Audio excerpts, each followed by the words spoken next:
મિત્રો જય માતાજી ને આજે પણ યુટ્યુબ ચેનલમાં બધા મિત્રોનું સ્વાગત છે અને મિત્રો આજે આપણે એવી એક વાત કરવાની છે કે અત્યારે ચોમાસાની સિઝન ચાલે છે અને ચોમાસાની સિઝનમાં આપણે ઓબાની કલમ કરવાની સિઝન ચાલે છે ને તમે નર્સરીની અંદર તમે એક ઓબો લેવા જાઓ તો બદામ ઓબો લેવા જાઓ કે આपूસ ઓબો લેવા જાઓ કે કેસર તમે ઓબો લેવા જાઓ તો એક ઓબાના કેટલા કિંમત તમને મૂકશે 1500 2000 3000 5000 તમે જેટલા સુધી માગશો એટલા સુધી તમને આબાને મળી જશે તો આપણે એ બધું પૈસા ખર્ચવાની જરૂર નથી ને આપણે ઘેર જ આપણે કઈ રીતના કલમ કરવાનું છે તમારે જે રીતના કેસર આબાની કલમ કરી હોય તો પણ બદામ આબાની કલમ કરી હોય તો આपूસ આબાની તમારે જે પ્રકારના આબાની કલમ કરી હોય એ આજે હું તમને શીખવાડું છું ને કઈ રીતના આપણે કલમ કરવાનું છે ને કઈ રીતના આપણે પ્રોસેસ કરશું તો આપણા ઘેર ફ્રીમાં જ આપણે કલમ થઈ જશે તો આપણે જો બદામ કેરીની કલમ કરી હોય તો બદામ આબો હોય એની તમને આજે એક એવી કલમ કરતા તમને શીખવાડું તો આ કલમ જો તમે કરી લીધી તો આ સિઝનમાં આ ચોમાસામાં તમે કરશો કલમ તો આપણા ઉનાળાની સિઝનમાં તો તમારે અહીં કેરીઓ લાગવા મળશે ને તો તમે બજારમાંથી કેરી લાવીને ખાવશો બદામ ખાવશો કેસર ખાવશો કે આपूસ કે ગમે તે તમે કેરી ખાવશો ને એ કેરી ખાઈને તમે ગટલો ફેંકી દેશો તમારા વાડાની અંદર તો એ પછી એ ગટલો પછી ચોમાસાની અંદર ફોગાઈને પછી એ આબો ઉગશે ને એની તમે રાહ જોયો કે આપણે કેસર કેરી લાગશે આ આपूસ કેરી લાગશે ગમે તે કેરી લાગશે તો એ કેરી લાગે નહીં ને એ કેરી તમારા દેશી જ કેરી લાગશે ને લાગતા તમારા 7 થી 8 વર્ષ લાગી જશે તો આપણે તાત્કાલિકમાં આપણે કેરી લગાડવાની છે એક જ વર્ષની અંદર ને આપણે કઈ રીતના કલમ કરવાની છે તો આપણે શું કરવાનું છે કે જે કે આપણા વાડાની અંદર આપણે ગટલા નાખ્યા હોય કેરી ખાઈ ને એનો આબા પછી આપણે વરસાદ પડે એટલે ઉગી જાય છે આપણે પણ એ રીતના એક આબો આપણા વાડાની અંદર ઉગી ગયેલો ગટલો ખાઈને આપણે રાખેલો હતો તો એ આબો આપણે ઉપાડી લીધો છે ને હવે આપણે કઈ રીતના કલમ કરવાની એ પણ હું તમને બતાવી દઉં છું તો અમારે પણ આ એક દેશી આબો આપણે ઉપાડી લીધો છે ને અમારે હવે બદામ કેરીની કલમ કરવાની છે ને બદામ કેરીની કલમ કરીને અમારે એક વર્ષની અંદર કેરી લગાડવાની છે તો આપણે કઈ રીતના કલમ કરશું એ પણ હું તમને બતાવી દઉં છું તો આપણે બદામ કેરીનો એક ડાખડી આપણે આવી લાવી દીધી છે તો હવે આપણે આને કલમ કરવાની છે બદામ કેરીની જે ડોખરી લાવ્યા એના પાના આપણે તોડી નાખવાના છે જેટલા પાના તોડવાના એ પણ હું તમને બતાવી દઉં છું તો આપણે આટલા લગી બધા પાના તોડી લીધા છે અને આ ઉપલી ટોચ એ આપણે ભાગી નાખવાની છે તો આ રીતના આપણે સોટી એકલી જ આપણે લીધી છે ને હવે આપણે શું કરવાનું છે કે જે આપણે જે પેલો આબો આપણે ઉપર લાવ્યા એના પણ આપણે જેટલા પાન તોડી નાખવાના એ પણ હું તમને બતાવી દઉં તો આપણે થડની અંદર આ ઉગેલું એ પણ આપણે તોડી નાખવાનું છે તો આ રીતના બધી જ ડોકરી આપણે તોડી નાખીએ ને ઓને પણ કાપી નાખવાનો છે તો આટલાથી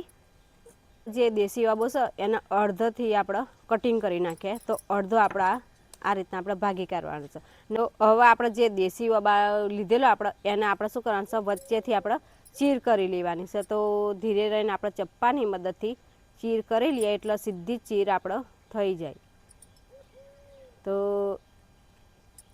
આ રીતના આપણે ચીર કરી લેવાની છે આ રીતના ને હવે આપણે પેલા બદામ સોટી લીધેલી પણ મેં બતાવેલી બદામ કેરીની આપણે ડાખડી લીધેલી તો આ સોટી છે એની પણ આપણે ચીર કરી લેવાની છે એટલે જે પેલી કરી એટલી આપણે માપીને જ આપણે ચીર કરી લેવાની છે તો આને પણ આપણે ચીર કરી લઈએ આ રીતના ધીરે રહીને તો આ રીતના પણ આપણે એટલી જ ચીર થઈ જઈને હવે આપણે કઈ રીતના કલમ કરવાની છે એ ડાળીની આપણે આ રીતના ચીર કરી લીધી છે ને હવે આપણે કઈ રીતના એને કલમ કરે તો આપણે એલોવેરા લાવી દીધી છે તાજી તો એલોવેરા કેમ લાવે છે કે જે સોટી હોય એની ઉપર આપણે લગાવી દેવાનું છે એટલે લગાવી દઈશું એટલે જે એલોવેરાને આ અલગ અલગ છે એ ઘોટ પડી જશે એલોવેરાથી તો આ રીતના આપણે લગાવી દઈએ તો આ રીતના આપણે લગાવી દેવાનું છે બે સોટીઓ પર તો આ રીતના જે ગુદું આવે એલોવેરાનું એ આ રીતના આપણે લગાવી દઈએ ને હવે આપણે કઈ રીતના કલમ કરવાની છે તો હવે તમે જુઓ ધ્યાનથી કે જે રીતના હું હોંધો લગાવું છું એ રીતના તમારે હોંધો લગાવી દેવાનો છે તો આ રીતના આપણે હોંધો મારી દેવાનો છે આ રીતના ફીટામ ફીટ એટલે ઘોટ પડી જાય ને હવે શું કરવાનું કે સેલો પટ્ટી આપણે લેવાની છે તો સેલો પટ્ટી એની ઉપર આપણે લગાવી દેવાની છે ફીટ હવા ના લે એ માટે આપણે સેલો પટ્ટી લગાવી દેવાની છે ને પછી સેલો પટ્ટી મારી દઈશું તો ઠેક નેચેથી મોડીને આપણે ઉપર લગીર જેવા લગીર આપણે કલમ કરીશું એટલા લગીર આપણે હવા ના લે એમ આપણે ફીટ આમ ફીટ સેલો પટ્ટી મારી દેવાની છે તો આ રીતના આપણે સેલો પટ્ટી લગાવી દઈએ ને કેટલા લગીર લગાવી દેવાની જે લગીર ચીર આપણે કરેલી ત્યાં સુધી આપણે લગાવી દેવાની છે. આટલા લગીને આપણે ચીર કરેલી. એક સોલ આપણે મારી દીધો છે ને હજુ પણ બીજો એક સોલ આપણે લગાવી દઈએ એટલો એક નોમ હવા અંદર જાય ને એમ. તો બીજો પણ સોલ આપણે લગાવી દઈએ કમ્પ્લીટ. ને આપણે આ રીતના દબાઈ દેવાનું છે, કંઈ ખુલ્લી રહે તો ફિટ થઈ જાય. તો આ રીતના આપણે સેલો પટ્ટી લગાવી દઈએ. તો ઠેક નેચે સુધી જો ચીર હોય એનાથી થોડીક વધારે આપણે લગાવી દેવાની સેલો પટ્ટી. તો આપણે વધારે લગાવી દીધી છે ને. તો આપણે કમ્પ્લીટ હોંધો મારી દીધો છે આ રીતના. કેમ કે આપણે હાથ ભાગી જાય, પગ ભાગી જાય ને આપણે દવાખાને જઈને ડૉક્ટર કેમ આપણને પાટું બાંધી દેશે ને પછી મહિનો કે 1.5 મહિનો થાય એટલે આપણે જે રીતના હાથ હતો સીધો ને સીધો એવો ચમ હોંધો જોઈન્ટ થઈ જશે. એ રીતના આપણો મહિનો થશે એટલે આ 2 હોંધા જોઈન્ટ થઈ જશે. અને જોઈન્ટ થઈ જાય એટલે તમારે શું કરવાનું છે, સેલો પટ્ટી તમારે ધીરે ધીરે ઉઘાડી કાઢવાની. હવે આપણે શું કરવાનું છે, આનું મૂર પણ કમ્પ્લીટ છે ને જે જગ્યાએ સારી જગ્યા હોય એ જગ્યાએ આપણે રોપી દેવાનું છે. તો જે સારી જગ્યા હોય અહીંયા આગળ આપણે હવે રોપી દઈએ. અમારે અહીં જગ્યાએ સારી છે, થોડો તાપ આવે ને થોડો છોડાવે એટલે ઉપર ઝાડો છે એટલે સવારે આ બાજુ છોડાવે ને સાંજે આ બાજુ તાપ આવે એટલે આ જગ્યાએ આપણે હવે રોપી દઈએ ને. તો આ રીતના આપણે ખાડો પણ ગોળી દઈએ ને. તમારે પણ એક જ બાજુ રોપવાનું. આ તો કેમ, આ તો છોડવો ફૂલ નથી લાગવાનું તો આપણે ઉપાડી નાખી દઈએ. પણ આ તો આપણે જો અલગેરો આબાને રવા દઈએ ને કાપીએ ને તો અલગેરો આપણો આબો સજીવન જ રહેશે. તો આ રીતના આપણે માટી કાઢી નાખીએ. હજુ થોડોક ઘોળવો પડશે ઊંડો ને. માટી પણ એકદમ મસ્ત છે. તો અમે ખાડો ગોળી દીધો છે ને. જે જગ્યાએ તમારે આવી માટી હોય, પોચાર હોય ને, જો એકદમ ચીકણી માટી હોય તો નહીં રોપવાનું, કે પછી આ પથ્થરવાળી માટી હોય તો નહીં રોપવાનું. આવી માટી હોય ને તો તમારે રોપવાનું. તો આ રીતના આપણે રોપી દઈએ ને આપણો આબો પછી ફૂટીને તૈયાર થઈ જશે